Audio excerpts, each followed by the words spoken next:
Does a sports injury have you sidelined? Are you ready to get back in the game quickly and safely?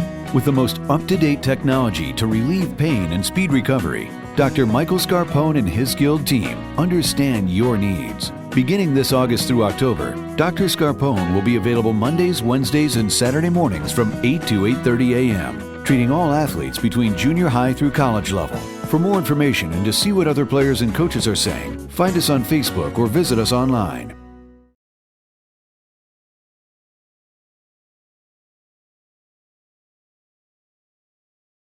Younce, a.k.a. Goose, Maverick. Hey, Piz. Piz will never live that down. He's not getting a baseball picture from me ever. Don't worry, I'll get you in, buddy. Ever. Him and Lynn. That's a whole nother story. All right, playoff time. Whoever's in the playoff hunt, it's 3 weeks of playoff games. Would you agree? Yeah, basically. Okay, and the biggest one is Big Red at Morgantown.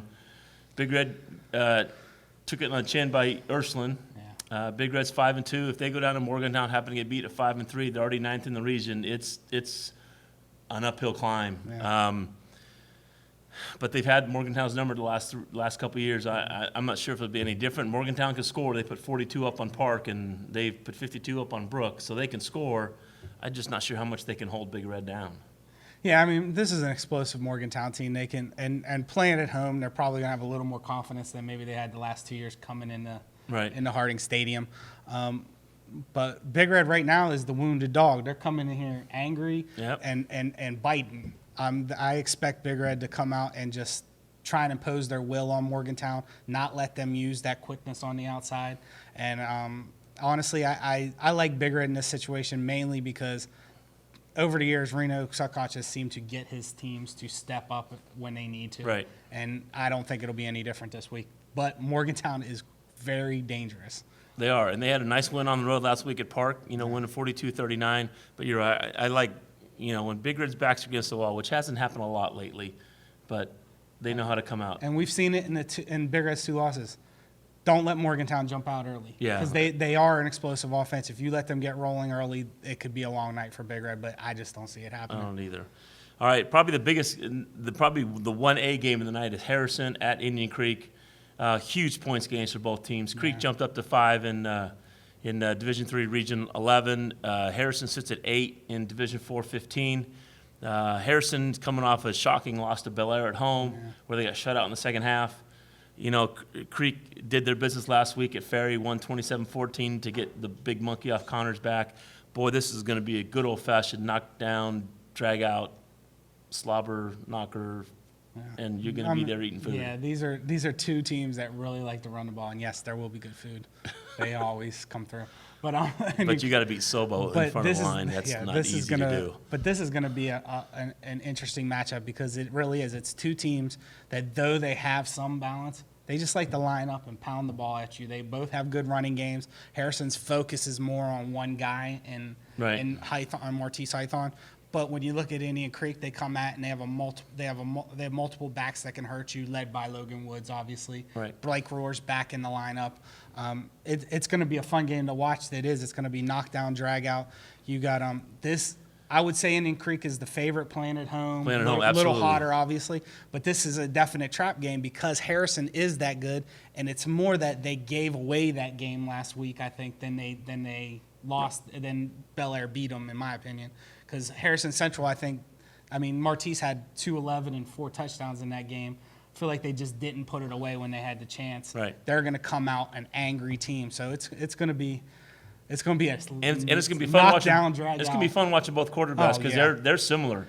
They're both very athletic. Yeah. They both like to move around the pocket. They both can run. Yeah. They both play defense. I would say watching the 2 QBs, Rasheen's a slightly better passer, but Alex has got that AY's got that step. Not that Rasheen can't run, but Alex just seems like he hits full speed like first step. It's amazing. Yeah, it is. I just think you're gonna have a really hard time getting in front of Sobo in the buffet line. That's all I'm saying. I'm a little quicker, I think. Yeah, but he knows how to block out. Yeah, I got a half step. If I can get a hole, I'm there.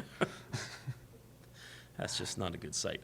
All right, Edison goes to Ferry, and this is a trap game for Ferry. Edison's coming off a loss to St. C, but so was everyone else. But what I liked about Edison is that they never quit. They played hard. They had over 300 yards of offense. They did some really good things on offense. You're just not going to stop a St. Clairsville team. But I really like what McKenzie and his coaching staff did with Edison Friday night. I really, really like what they did with him Friday night. Oh, yeah. You had to be impressed with Edison against St. Clairsville. I mean, down 8 starters for various reasons. Right. And they came out against obviously a huge underdog against St. C. Scored first. We're only down 2 scores at halftime. Exactly. I mean, I hate to put it like that, but they battled with them, put up some nice numbers. Nolan Marcus had a good game, knowing 3 of his starting linemen weren't in the game. Yeah. I mean, this is a team that showed a lot of heart. Absolutely. 4 of their 6 losses this year were seriously games they could have won. This isn't a bad Edison team, and they have a lot of heart. Ferry is a definite favorite. I expect them to win this game, but you can't count Edison out. If Ferry's looking past them, Edison's going to steal this game. I agree with you. I agree with that. Catholic Central, who put 63 on the board against Barnesville, goes to we're high. The impressive thing about Central this past week was they did it. It wasn't that high-powered passing game. It was Maslowski. Running and defense. If anybody saw the opening portion of that third quarter, where literally Barnesville ran 3 plays on their first 3 possessions, it was an interception that led to a touchdown, a safety that led to a touchdown, another touchdown, right. and then another interception that led to another touchdown. Yeah. It went from 28-14 to 50-14 in like 3 minutes. Good math. 3-4 minutes. Yeah, I mean, that's impressive, though, to me, to see Central come out and do it with Maslowski in the running game and to play good defense. That shows a growth for them as a team. Exactly. And that makes them dangerous going forward, because you know what Colabella and Harrington and all of them can do in the passing game. And that win jumped them up to 3rd in the region, and that's huge. And then they just need to take care of business this week, because they get Madonna next week, and that's going to be a fun one. Yeah, they should roll through Weir if they're focused, and then you get to the meat of their last 2 games. Exactly. With Weir, Madonna and Magnolia. So. All right, you got Brook coming off a bye. They go to Parkersburg South. Brook's 1-5. They go 4 in a row. They finish 5-5. You never know. And if you're going to go win 4 in a row to even have a sniff of possibility, you got to go to Parkersburg South and win. Yeah. And it was one of those things about the bye. It came at a good time / bad time for Brook, because they came off a huge win, but also the bye allowed them to get some of the. But they need to go down to Parkersburg South and do what they did in the second half at Point Pleasant, which will be harder because South is better than Pleasant. Yeah, that's. I mean, you like a bye when you want to get some kids healthy, but when you're a team that finally found a little bit of rhythm. Exactly. You don't need the bye. You didn't want the bye, but this is a huge game for Brook. Parkersburg South is an exceptional team. They're very good. If Brook can go down there and somehow find a win, I mean they could roll through the rest of the They could, because week 10, their last game, they go to Morgantown, and that's going to be worth a ton of points. But if they can win the next 2, and have some confidence going into that. You never know. It's a big if, though, so we'll see what Absolutely. happens. I mean, again, it's going to have to be Buck Melter that carries them. At least they gave himself a chance, though. Yeah, no doubt. All right, Oak Glen goes to Liverpool, and this is a huge game for Oak Glen. If they're going to even stay in the Class AA playoff push, they have to go to East Liverpool and take care of business. Last week, I mean, they took care of business in overtime, beat Tyler 26-20. A win's a win. You never apologize for a win. Yeah. But they need to be a little bit better this week against East Liverpool. But once they do, that puts them in a chance. That gives them, with 2 weeks to go or 2 games to go, a chance to make the playoffs, and that's all you can ask. Yeah, I mean, like you said, you take a win.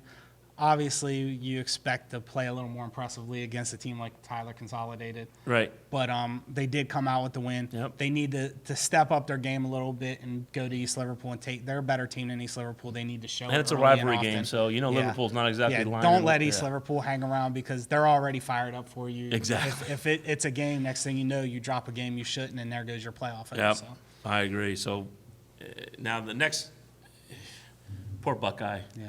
They get St. C. We say that every week whenever St. C. comes up. Yeah, they get filling that team. They get St. C. this week, and they're coming off a narrow win over UL. And I watched St. C. last week for a little bit. I've watched them a while for at least 4 games for a little bit, and they're impressive.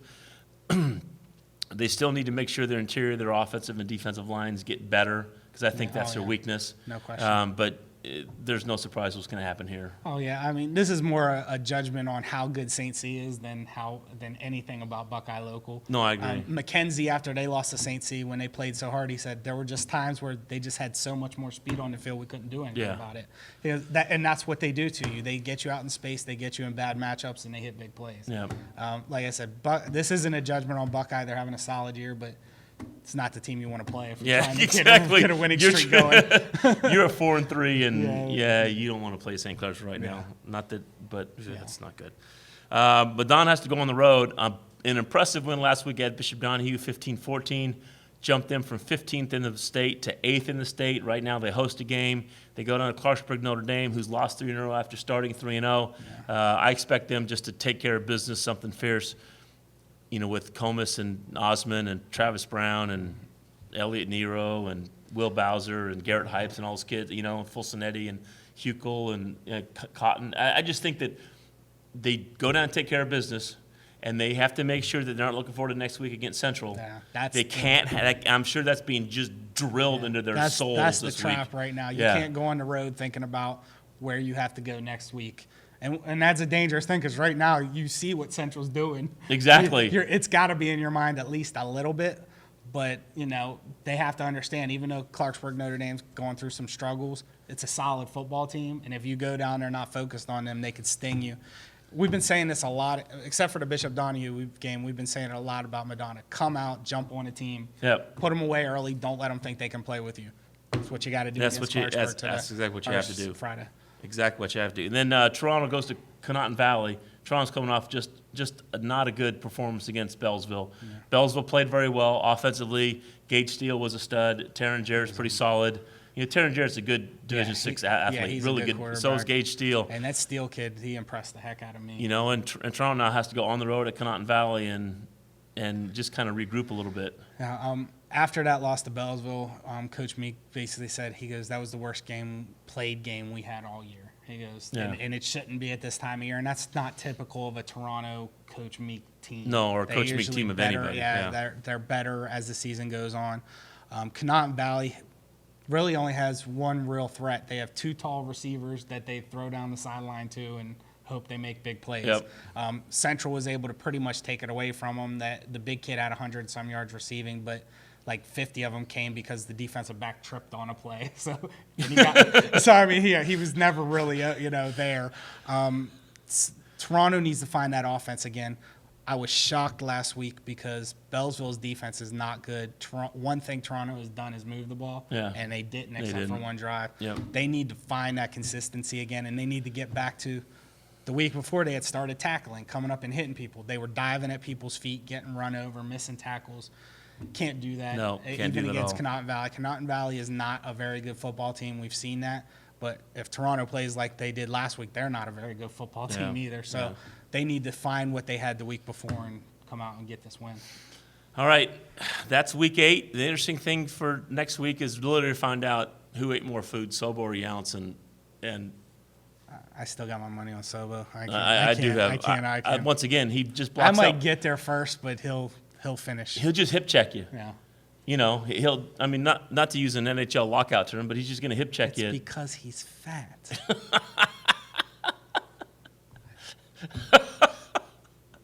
That was good back when he was 18, but now that he's, Now he's just round. The round mound of rebound. He's so fat, he makes me look skinny. See you next Sobo. week.